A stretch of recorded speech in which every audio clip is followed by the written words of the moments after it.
Good evening. Just wanted to take another chance to thank John and Jeremy and the elders for giving myself and Jonah and the rest of us all this opportunity. It's not that often that someone like me or Jonah would be able to talk to this many people and get this opportunity, and I'm very thankful for that. We live in an incredibly divided society in many ways, politically, economically, socially, religiously. So much of our life is defined by us versus them, what we have, what they don't have, how we're different from them, how they're different from us. And a large focus of how we live our own lives is focused on the idea of how do we set ourselves apart from the world? How can we be closer to God? How can we focus ourselves to do what we are asked to do, which is incredibly important. It's a very important focus of our day-to-day lives. But in that process, what we end up doing is we end up isolating ourselves from the outside world. We create this bubble that separates us from us to them, which is important. We can't be of the world. We need to be in the world. But what ends up happening is we end up rejecting those of the world, the people that Jesus has asked us to reach out to stick that hand to. And I feel like it's important in our day-to-day lives to think about the idea of loving thy neighbor, that person that is not like us, but still needs that respect that Jesus gave us. A question that is asked several times in Jesus' ministry is the idea of who is my neighbor? If you want to turn to Luke 10, 25 through 37 real quick, I'm going to read through it in just a second. It's a very famous parable that Jesus presents about the idea of who that neighbor is. Again, Luke 10, 30 through 37. Start there. Jesus replied and said, "A man was going down from Jerusalem to Jericho and fell among robbers, and they stripped him and beat him and went away, leaving him half dead. And by chance a priest was going down on that road, and when we saw him, he passed by on the other side. Likewise a Levite also, when he came to that place and saw him, passed by on the other side. But a Samaritan, who was on a journey, came upon him, and when he saw him, he felt compassion, and came to him and bandaged up his wounds, pouring oil and wine on them, and he put him on his own beast, and brought him to an inn and took care of him. On the next day he took out 2 denarii and gave them to the innkeeper, and said, 'Take care of him, and whatever more you spend, when I return I will repay you.' Which of these 3 do you think proved to be a neighbor to the man who fell into the robber's hands?" And he said, "The one who showed mercy toward him." Then Jesus said to him, "Go and do the same." Something very important about this parable that he presents is the emphasis on the Levite and the priest. These were 2, what were considered the highest of the high in Jewish society. These were the people that everyone else looked up to. And so the idea that they would be the 2 that would walk past this Jewish man who was beaten and left for dead really emphasized the point that Jesus was trying to make, which was this Samaritan. In Jewish society, Samaritans and Jews were never seen together. It was completely unheard of that they would ever associate with each other. So the fact that the Samaritan, who would be rejected by Jewish society, went out of his way to help this person that would not have accepted it if he had the choice, really shows the impact that this person showed on someone else that is not like him. And I want to emphasize real quick the setup to this parable, starting in verse 25, why Jesus answered the question that he did. And a lawyer stood up and put him to the test, saying, "Teacher, what shall I do to inherit eternal life?" And he said to him, "What is written in the law? How does it read to you?" And he answered, "You shall love the Lord your God with all your heart, and with all your soul, and with all your strength, and with all your mind, and your neighbor as yourself." And he said to him, "You have answered correctly. Do this and you will live." But wishing to justify himself, he said to Jesus, "And who is my neighbor?" This man was asking Jesus, who do I have to love as myself? Who do I have to treat with respect? And Jesus answered by saying, here is a person, 2 people that are ideologically different, and one of them chose to treat the other one with respect. Just because we don't agree with someone doesn't mean that we can't extend a hand out when they're hurt or when they need that help, because Jesus shows that that is what we have to do. And he shows it himself as well. If you want to turn to Mark 2, 15 through 17 real quick. This is a smaller segment, but it does show the importance that Jesus gave to who he was reaching out to, what was the importance in his own ministry. This is right after he reaches out to Matthew and has Matthew join him as one of his disciples. And Jesus goes to Matthew's house, and starting from verse 15 of Mark chapter 2, While Jesus was having dinner at Levi's house, many tax collectors and sinners were eating with him and his disciples, for there were many who followed him. When the teachers of the law, who were Pharisees, saw him eating with the sinners and tax collectors, they asked his disciples, "Why does he eat with tax collectors and sinners?" On hearing this, Jesus said to them, "It is not the healthy who need a doctor, but the sick. I have not come to call the righteous, but sinners." Jesus goes out of his way to say, I'm not here to justify what you've already done, to pat yourselves on the back and say, good job, you did what I asked. I'm here to reach out to those that have not done what I asked, who believe they did not get the ability to have the love that I give. I'm here to show them that they too can receive that same love from me. That importance that Jesus places on the idea that we all need to treat everyone with respect, regardless of if they've sinned or if we don't like what they do in their own lives. It's still important. We still need to treat them with that same love and kindness that Jesus gave to those in his time. And an idea that Jesus also presents throughout the entire New Testament is the fact that we don't get to just decide ourselves who deserves that love and grace. We don't get to decide, oh, well, that person has sinned too much. They don't deserve my love and my appreciation. Because several times, Jesus and the apostles point out in their writings that we have all sinned. No one is perfect. We don't get to point at ourselves and say, I'm better than you because I'm a Christian and you're not. We don't get to say, I haven't sinned this week and you did just yesterday, so that means that I'm better than you. We all have made our own mistakes. We all need that love and kindness that Jesus gave everyone. If you want to turn to Romans 3:23 through 25, read from there in just a second.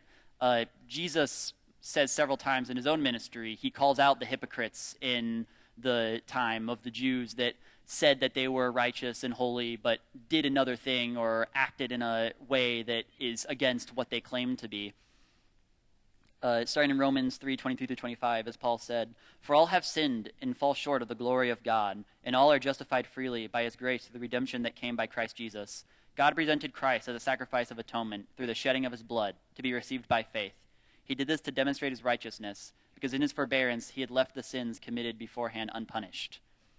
Jesus did not just come here for us. He did not just come here for the sinners. He came for all of us. We have all made mistakes. We all deserve that glory and that grace that Jesus extends to us. We need to be able to accept that, and that also extends to others. We don't get to act like we're better because we've been a Christian for 10 years or we just converted or because they haven't.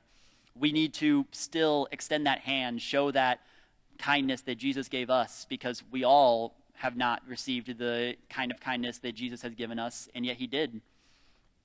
And as we go about, we show that grace, we show that kindness, and sometimes you may wonder why. What's the importance of me going out of my way to show kindness to someone that I don't agree with, someone that does not believe in God, or someone that does sinful actions that I don't agree with? Well, the importance of that is how that impacts them in the long term, how that impacts those around us long term. If you want to turn to Luke 19:1 through 10, this is another very famous story in Jesus' ministry about a man named Zacchaeus. I'm not going to go through the entire story, but Zacchaeus was a tax collector, hated by society because they would usually steal more money than they earned. He hears that Jesus is coming through. He climbs up a sycamore tree. He wants to see Jesus. Jesus looks up and he says, "Zacchaeus, come down. I'm coming to your house." And I want to focus on Zacchaeus' reaction. After he climbs down that tree, he goes to the house. He meets Jesus. Starting in Luke 19:8, "But Zacchaeus stood up and said to the Lord, 'Look, Lord, here and now I give half of my possessions to the poor. And if I have cheated anybody out of anything, I will pay back 4 times the amount.' Jesus said to him, 'Today salvation has come to this house, because this man too is a son of Abraham. For the Son of Man came to seek and to save the lost.'"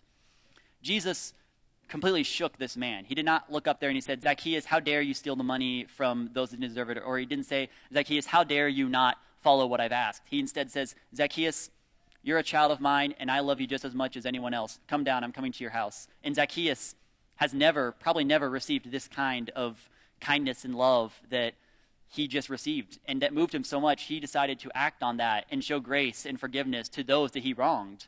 Just that one action, just that one, I'm going to show you decency and respect and come and talk to you like a normal person, moved him and changed how he approached his life from then on.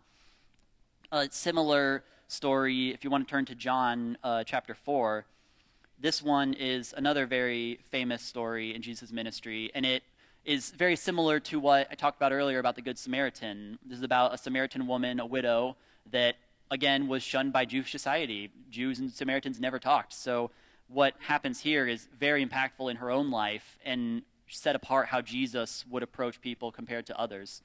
Starting in John 4, verse 7, when a Samaritan woman came to draw water, Jesus said to her, "Will you give me a drink?" His disciples had gone into the town to buy food. The Samaritan woman said to him, "You are a Jew and I am a Samaritan woman. How can you ask me for a drink? For Jews do not associate with Samaritans." Jesus answered her, "If you knew the gift of God and who it is that asks you for a drink, you would have asked him and he would have given you living water." This Samaritan woman is so taken aback by the idea that a Jew would ask her for a drink that she immediately asks, "Are you okay? This is not normal. That's not what happens." And Jesus said, "Well, that's what I'm here to do. I'm not here to just decide that the Jews are the best. I'm here to show everyone that kindness. And even if you're a Samaritan, I'm still going to treat you with respect because that's what I'm here to do." I'm going to skip through to the end of this interaction. Jesus talks to the Samaritan woman, answers her questions, and ends by confirming his divine nature, confirming that he is the Son of God that is written in the Old Testament. Starting from verse 27, right as he's finishing. Just then his disciples returned and were surprised to find him talking with a woman. But no one asked, "What do you want?" or "Why are you talking with her?"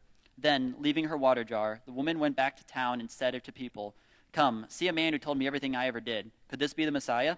They came out of the town and made their way toward him. All he did was just talk to her as a person. He didn't belittle her for being a Samaritan. He didn't challenge her or tell her why she's wrong. He went up, he treated her with respect, he treated her with kindness, he talked to her, answered her questions, and in that one conversation, she went and told everybody, "Hey guys, this is the person that is going to save us all. He showed me respect," and that moved everybody immediately. They all started following him, and all it took was just to treat her with kindness. It didn't take him curing some illness, it doesn't take him doing some sort of divine nature, it didn't take him doing a magic trick, it just took him walking up and being kind to this woman.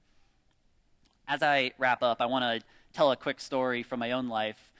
This was a couple of years back. We were going to a band competition. We were on the bus. It was about a 30-minute drive. And two of my close friends I watched were sitting next to each other. It was very early in the morning, and they both just sat there and talked to each other. These were two people of two different religious beliefs that had completely different thoughts on different topics, and they just sat there and had a discussion about religion. They talked about what they have in common, what they don't. They asked questions about each other, what they own believed in, and they just had a very nice conversation. There was no hate. There was no arguing about what was right, what was wrong, who was correct, who wasn't. It was just two people trying to grow their own faith by talking to each other and learning what each other believed in. It didn't take them having to start a fight. It just took them being kind to one another despite their differences. And I think that's an important aspect we can have in our own lives. We don't have to go up and declare that I support everything you do, even though you don't believe in God. We don't have to go and announce to the world that this person is doing the right thing, but we can go up to them and we can say, "Hey, how are you feeling? How's your day going? Is anything wrong with your life?" Because sometimes people just need someone to talk to, and maybe that doesn't have any impact in the moment. Maybe you don't talk to that person and they don't immediately go, "Man, I want to be saved." But maybe that makes them think, "Wow, I had a nice conversation with that person. I might talk to them again." And then maybe that becomes, "Wow, I've had a great time talking to this person. Maybe I want to go to church like they asked." And then maybe down the line, that could lead to them making changes in their own lives and being a better person. It doesn't have to be always they have to immediately become a child of God. But if we can show that kindness, extend out what Jesus gave us, then maybe that can help others see what we have in him.